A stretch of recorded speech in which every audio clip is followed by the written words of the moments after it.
My God, I hate drugs. A CNN Philippines exclusive, former Foreign Affairs Chief Perfecto Yasay reveals alleged irregularities in passport printing. This comes after the DFA secretary claimed a private contractor ran off with passport data. But that statement, Yasay says, is just part of a bigger story. Our Zian Arcangel reports. It all started with an overseas Filipino worker asking Foreign Affairs Secretary Teodoro Locsin Jr. on Twitter why a birth certificate was required for passport renewal. In a tweet posted last week, Locsin admitted that the Department of Foreign Affairs was, quote, rebuilding our files from scratch because the company to which it previously outsourced the job of printing passports took all of the data when its contract was terminated. But former Foreign Affairs Secretary Perfecto Yasay Jr. says Locsin may have been misinformed about the situation by some DFA officials because its previous passport maker, the French company Francois Charles Oberthur Fiduciaire, didn't have passport holders' data. Yasay says the United Graphic Expression Corporation, or UGEC, hasn't turned over passport holders' personal information to the DFA. But the data is there. The data continues to be in possession of the DFA. If they want to, UGEC, to my mind, upon reason and belief, has not turned that over. And I do not believe that UGEC can be held accountable. Yasay says it's not easy for the government to demand the passport data from UGEC because the contract for printing passports was signed by the DFA in 2015 with another government agency. The Apple Production Unit incorporated under the Presidential Communications Office that was good for 10 years. He says Apple gave the job of printing to UGEC, which is a violation of its contract with the DFA. I could not for the life of me understand why our DFA officials at that time in 2014, 2015 awarded the contract to Apple. They were forced to subcontract it in violation of the law. Despite knowing the alleged irregularities in the contract, Yasay admits he did not immediately end the deal with Apple and UGEC because it will worsen the backlog in passport applications. He says that aside from printing passports, UGEC was also in charge of the passport appointment system. The appointments is actually done in the name of the DFA, but it is not done by the DFA. We had no control of this. It was UGEC that was doing it in the name of the DFA. Instead of agreeing to the full implementation of the deal with Apple and UGEC, Yasay says he signed a temporary contract with the two entities, which was good for 6 months. At the end of the 6-month temporary contract in December 2016, UGEC allegedly refused to enter into a new deal with the DFA. At the end of that 6-month period, they refused to sign, knowing that at that point in time it would be more difficult for me to cancel the contract. By the time Yasay bowed out of the DFA in March 2017, UGEC was still printing passports. In a series of tweets, Locsin vowed to, quote, autopsy the yellows who were involved in the passport deal. Zian Arcangel, CNN Philippines. Yasay says the existing arrangement for passport printing can continue as long as UGEC can be held accountable for contract breach. Yasay is also calling for a thorough investigation without any political bias or cover-up. Vice President Leni Robredo urges the government to take action on the passport data issue. In a statement, Robredo joins calls to file charges against the outsourced passport maker to compel the return of the data. Over in Hollywood, to celebrate his first Golden Globe Award, actor Darren Criss had his Cebuana mother over to share Filipino treats. In this photo on Instagram of his morning after celebration, he talks about his mom who, quote, dreamed of coming to this country and getting invited to glamorous parties like this. He goes on to say, well, Mom, I'm glad you made it. President Rodrigo Duterte relieves Bacolod City Chief of Police Francisco Ebreo. This for his alleged involvement in illegal drugs. At an event last night in Bacolod, the president also announced the dismissal of 4 other police officials. He said the policemen are protecting the drug syndicate in the city. The relieved officials are ordered to report to the president's office tomorrow.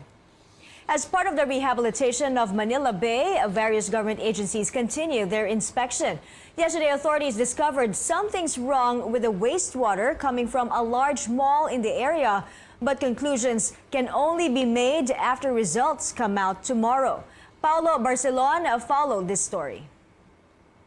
SM Mall of Asia in a statement says it has not received a formal report from the Environment Department's inspection in the Bayside area of the mall last January 12 as part of the Manila Bay rehabilitation. This after DENR Secretary Roy Cimatu said smelly water was released from the shopping center. As you can see, the background is the SM, and we are close to the point na gusto natin makita yung nila, outfall that one, just below that dome.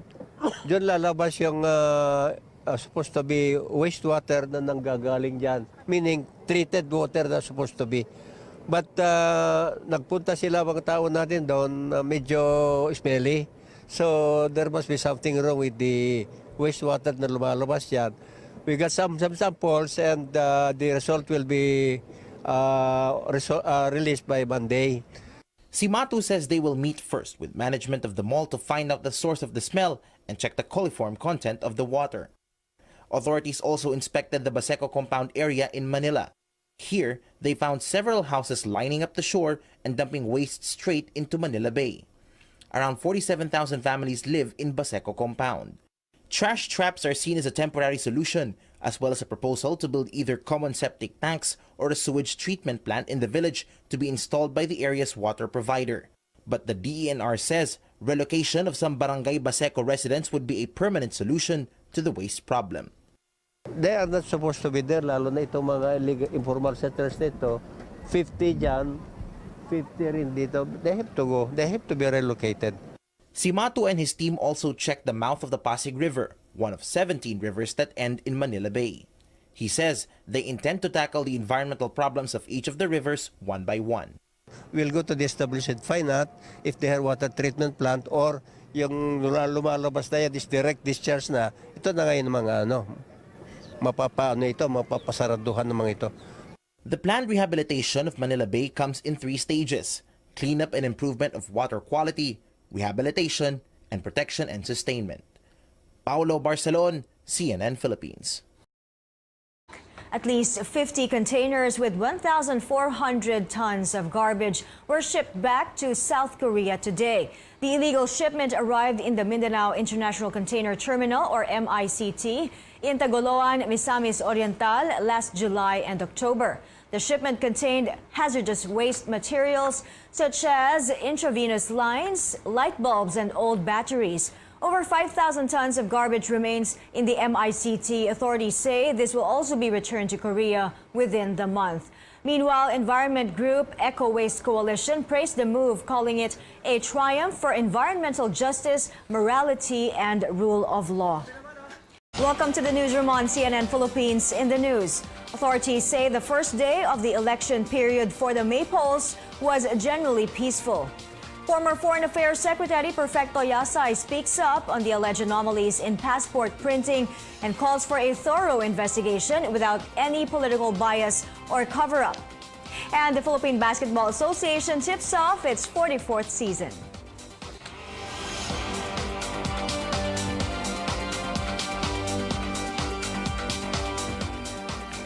Good evening, I'm Ida Rodriguez. Thanks for joining us. Today, January 13th, marks the beginning of the election season. Our correspondent Makoy Popioco explains what this all means.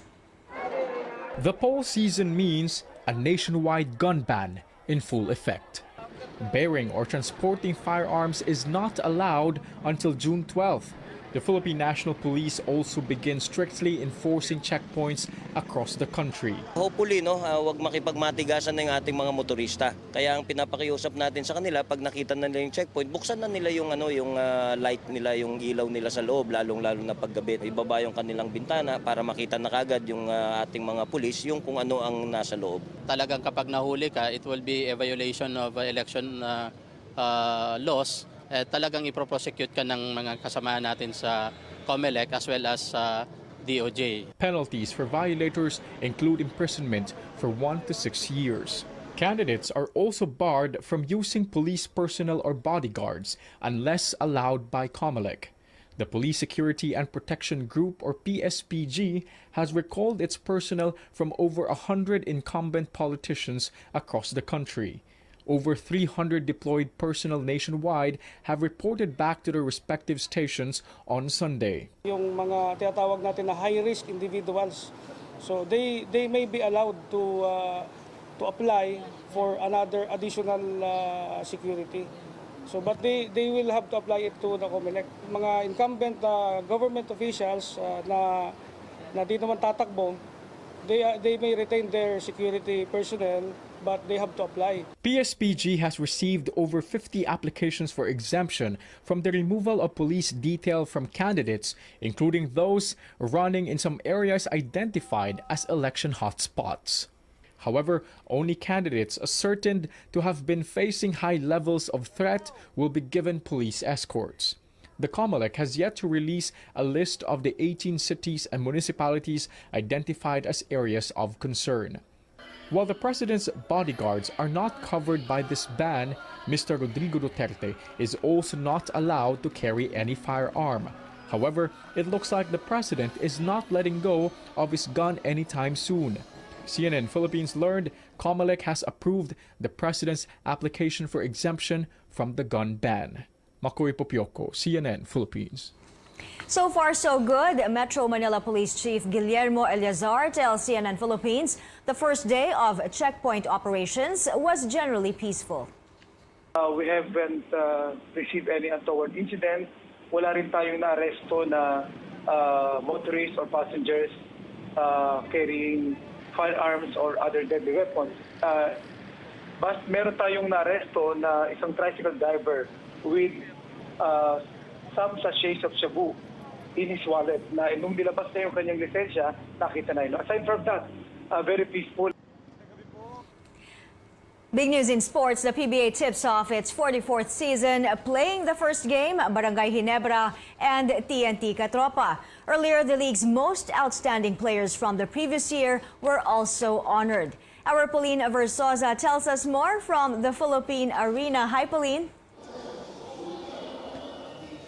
Well, that's right, Mai. To conclude the 43rd season of the PBA, this happened right here at the Philippine Arena with the Leo Awards. And as expected, San Miguel's big man Junmar Fajardo bagged his 5th straight Most Valuable Player award in just his 6th season. Junmar bested other nominees including Stanley Pringle, Japet Aguilar, and Paul Lee. And he even surpassed the record for the most number of consecutive MVPs, beating Alvin Patrimonio and Mon Fernandez, who won 4 awards apiece. Now, Junmar says this award is really special for him because his parents are here to celebrate with him, but he also says that this doesn't stop here as he still wants to accomplish a lot of things and keep working hard for his family. Now, other key players who also won awards tonight include Gabe Norwood, who bagged his 3rd Sportsmanship Award. Scotty Thompson also won the Most Improved Player Award, while in the all-defensive team, this includes Gabe Norwood, Rafi Rivas, Junmar Fajardo, Rom De Losario, and Chris Ross, while Jason Perkins was also named Rookie of the Year.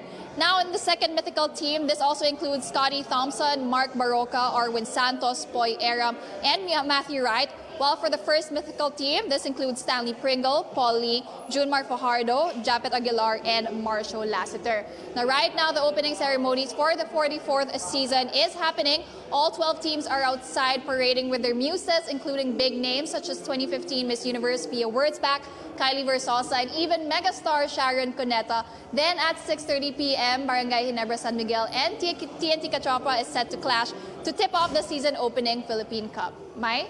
All right, thank you, Pauline Versosa. They're reporting live from the Philippine Arena. When the newsroom returns, tons of illegally shipped garbage sent back to South Korea. In the U.S., the partial government shutdown enters its 22nd day, breaking the record for the longest government shutdown in its history. CNN affiliate Melissa Rainey reports. The most basic function of Congress is to fund the federal government, and it is unacceptable and inexcusable not to do that.